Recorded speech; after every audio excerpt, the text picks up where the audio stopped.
Hello बच्चों, मैं गौरव sir Patna से कॉमर्स इन हेरिट से। आज हम लोग जो बात करेंगे वो ये बात करेंगे कि जो 12th एग्जामिनेशन बोर्ड होना है, जो सीबीएसई का सिलेबस है उसमें क्या क्या कवर है और किस टॉपिक से कितने मार्क्स पूछे जाएंगे। एक्चुअली क्या है कि अधिकतर बच्चों को ये भी नहीं पता कि किस पार्ट से मुझे किस तरह से प्रिपरेशन करना है और किस पार्ट से कितने मार्क्स पूछे जाएंगे। अगर आप प्लानिंग वे में पढ़ेंगे तो आपके लिए एग्जामिनेशन में अच्छे मार्क्स करना बड़ा ही आसान हो जाएगा। तो सबसे पहले हम बात करेंगे सिलेबस में कि क्या क्या टॉपिक्स कवर है और क्या क्या सिलेबस आपको पहले तैयार रखने हैं। ठीक है ना। तो पहली बात हम करेंगे आज सिलेबस जो हमारे बोर्ड पे दिख रहा है, इसमें लिखा हुआ है कि लेटेस्ट सिलेबस जो हमारा अभी है, जो अकाउंटेंसी का जो क्लास 12th में 22-23 में एग्जामिनेशन में पूछे जाएंगे, उसमें पार्ट ए, पार्ट बी और पार्ट सी 3 करके एग्जामिनेशन में आपसे क्वेश्चंस पूछे जाएंगे। ठीक है ना। जिसमें पार्ट थर्ड जो है आपका, ये प्रैक्टिकल पार्ट है। प्रैक्टिकल पार्ट कहने का मतलब है कि इसका कोई सेंटर एग्जाम नहीं होगा। ये आपका एक एग्जामिनेशन जो आपका स्कूल लेगा, वो 12 मार्क्स का एग्जामिनेशन लेगा, वो रिटन एग्जामिनेशन होगा 1 आवर का। 4 मार्क्स का आपका वाइवा है जो एक्सटर्नल के द्वारा आपके स्कूल या कॉलेज में लिया जाएगा। ठीक है। और 4 मार्क्स का आपका प्रोजेक्ट वर्क है, जो आप फाइल बना के देंगे, जो प्रोजेक्ट बना के देंगे उसके 4 मार्क्स मिलेंगे। तो पार्ट थर्ड जो है आपका, वो टोटल 20 मार्क्स के एग्जामिनेशन होंगे जो एज ए प्रैक्टिकल वर्क होगा आपका, जिसमें आपने देख लिया कि 20 मार्क्स का जो पूरा पार्ट थर्ड है उसमें 12 मार्क्स आपका मार्क्स जो है वो एग्जामिनेशन होगा 1 आवर का। दूसरा 4 मार्क्स का वाइवा होगा और 4 मार्क्स का जो आप प्रोजेक्ट फाइल करेंगे उस पे आपको मार्क्स दिए जाएंगे। तो ये पार्ट थर्ड जो है वो 20 मार्क्स का है ओवरऑल। दूसरा है हमारा कि पार्ट ए और पार्ट बी, ये आपका बोर्ड एग्जामिनेशन है जो आप सेंटर पे एग्जामिनेशन देंगे, जो आपको क्वेश्चंस पूछे जाएंगे वो पार्ट ए और पार्ट बी से क्वेश्चंस पूछे जाएंगे। जिसमें पार्ट ए में जो आपको फर्स्ट वॉल्यूम का बुक्स पढ़ने हैं, जिसमें आप पार्टनरशिप और साथ साथ उसका जो सेकेंड वॉल्यूम बुक है, जो हम कंपनी अकाउंट की बात कर रहे हैं, वो कंपनी अकाउंट मिलके यूनिट फर्स्ट और यूनिट सेकेंड। यूनिट फर्स्ट में टोटल पार्टनरशिप है हमारा, जहां से हमारा 36 मार्क्स के क्वेश्चंस पूछे जाएंगे, वो वॉल्यूम फर्स्ट से पूछे जाएंगे। और वॉल्यूम सेकेंड में, यूनिट सेकेंड में जो हमारा कंपनी अकाउंटिंग है, वहां से 24 मार्क्स के क्वेश्चन पूछे जाएंगे। टोटल 60 मार्क्स के क्वेश्चंस आपके पार्ट ए से पूछे जाएंगे। बात पार्ट बी का करते हैं, जहां पे हमें फाइनेंशियल स्टेटमेंट एनालिसिस करना है। ठीक है ना। जो थर्ड वॉल्यूम बुक है हमारा, ठीक है ना, उसमें हमें 2 यूनिट्स कंप्लीट रखने हैं। जिसमें हमारा थर्ड यूनिट है एक हमारा एनालिसिस ऑफ फाइनेंशियल स्टेटमेंट्स, जहां से हमें 12 मार्क्स के क्वेश्चंस पूछे जाएंगे। और एक हमारा कैश फ्लो स्टेटमेंट्स, जहां से मुझे 8 मार्क्स के क्वेश्चंस हम लोगों से पूछे जाएंगे।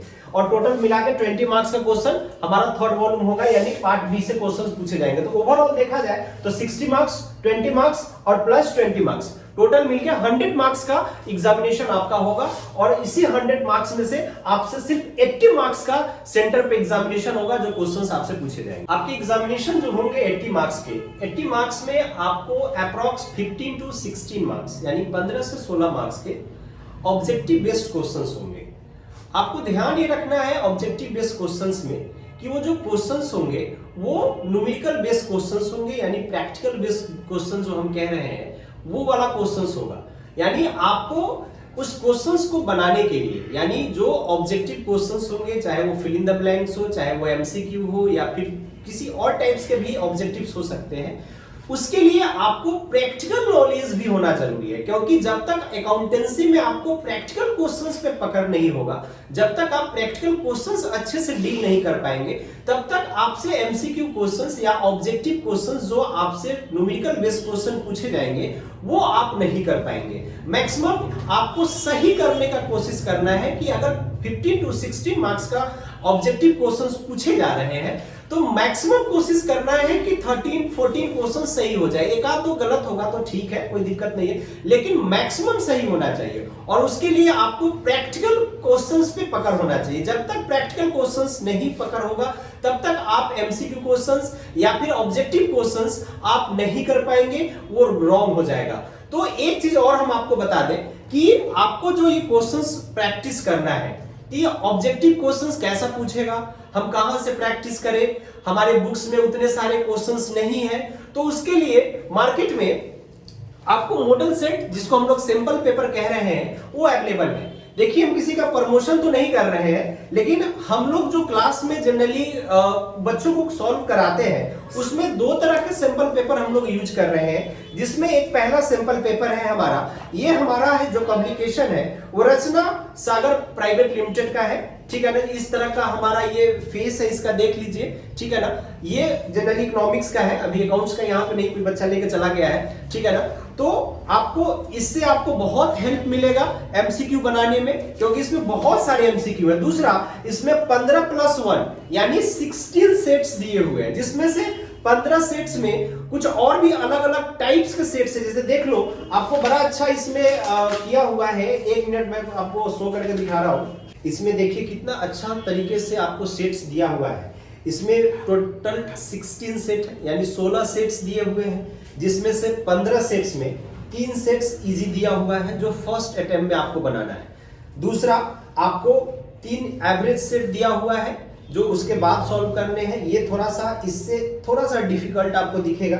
उसके बाद 3 जो है डिफिकल्ट पेपर है, यानी ये 6 बनाने के बाद आपको ये 3 सॉल्व करना है, जो ये तीनों 3-6 से थोड़ा सा डिफिकल्ट आपको लगेगा। फिर आपको 5 सेट्स ऐसे हैं जो प्री बोर्ड्स हैं आपके, यानी उससे पहले आपको अटेम्प्ट लेना है कि हाँ हमारा कितना तैयार हुआ है, कितना नहीं तैयार हुआ है। फिर लास्ट में एक मॉक टेस्ट पेपर दिया होगा, ये आपके स्क्रीन पे दिखेगा, ठीक है ना, जिसमें से एक हम आपको यहाँ पे दिखा देते हैं। ये मॉक टेस्ट पेपर है जो सील है, आप इसको तब तक नहीं ओपन करेंगे जब तक कि ये टोटल आप 15 सेट्स कंप्लीट नहीं कर लेते हैं, तब तक आप इसको नहीं करेंगे। ये एग्जामिनेशन के 1 या 2 दिन पहले आप इस सील को ओपन करेंगे और इस सेट को खुद से टाइम सेट करेंगे कि हाँ मुझे 3 घंटे में एग्जामिनेशन देना है, तो 3 आवर में इसको बनाने की कोशिश करेंगे। इससे आपको पूरा पता चल जाएगा कि आपका प्रिपरेशन कितना हुआ है, ठीक है। दूसरा है कि एमसीक्यू इसमें बहुत सारा दिया हुआ है, तो सारा एमसीक्यू आप कंप्लीट कर जाएंगे।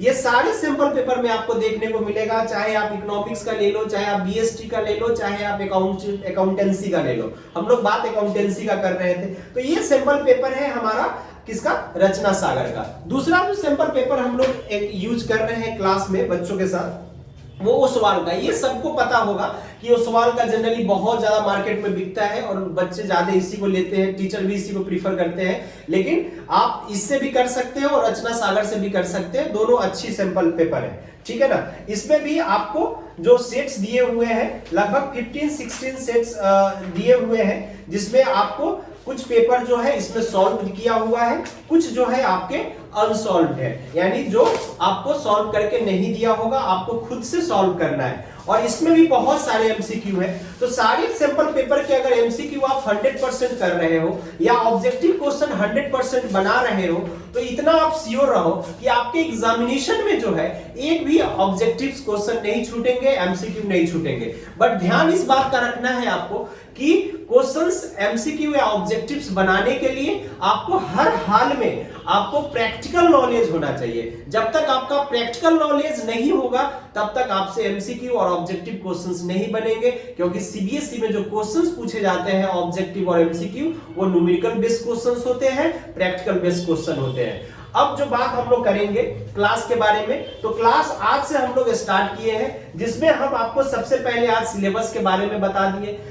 अब नेक्स्ट क्लास जो आपको हम लोग लेंगे वहां से सिलेबस डिस्कस करेंगे, और सिलेबस डिस्कस के बाद उसके क्वेश्चंस को डील करना शुरू करेंगे, जिसमें हम आपको बताएंगे कि क्वेश्चंस कैसे डील करना है, कौन कौन से क्वेश्चंस डील करने हैं, किस तरह से प्रिपरेशन करने हैं, किस तरह से प्रेजेंटेशन देने हैं, ताकि ज्यादा से ज्यादा मार्क्स आपको एग्जामिनेशन में आ सके। अब जो क्रैश कोर्स हमने स्टार्ट किया, ये अप्रॉक्स हम लोग कोशिश करेंगे कि जनवरी एंड तक खत्म कर दिया जाए, और इसका जो वीडियो है, जो क्लासेस चलेगा क्रैश कोर्स का, ये कंटिन्यूसली वे में आपको मिलता रहेगा। एवरीडे इसकी रिकॉर्डिंग होगी और आपको एवरीडे अवेलेबल करा दिया जाएगा वीडियो। और दूसरा कि आपको जो सैंपल पेपर्स दिखाया गया है, वो सैंपल पेपर का डिस्क्रिप्शन में लिंक दे दिया जाएगा, जहां से आप चाहे तो परचेज कर सकते हैं, या इजिली बुक स्टॉल पे आपको मिल जाएगा, आप वहां से भी परचेज कर सकते हैं, ठीक है। दूसरी बात कि कोशिश किया जाएगा कि क्रैश कोर्स को जनवरी एंड तक खत्म कर दिया जाए। और दूसरी ये बात कि हाँ, अगर मेरा वीडियो अच्छा लगा हो ठीक है, तो आप अपने कॉमर्स वाले दोस्तों के साथ इसको शेयर करें, लाइक करें और सब्सक्राइब करें।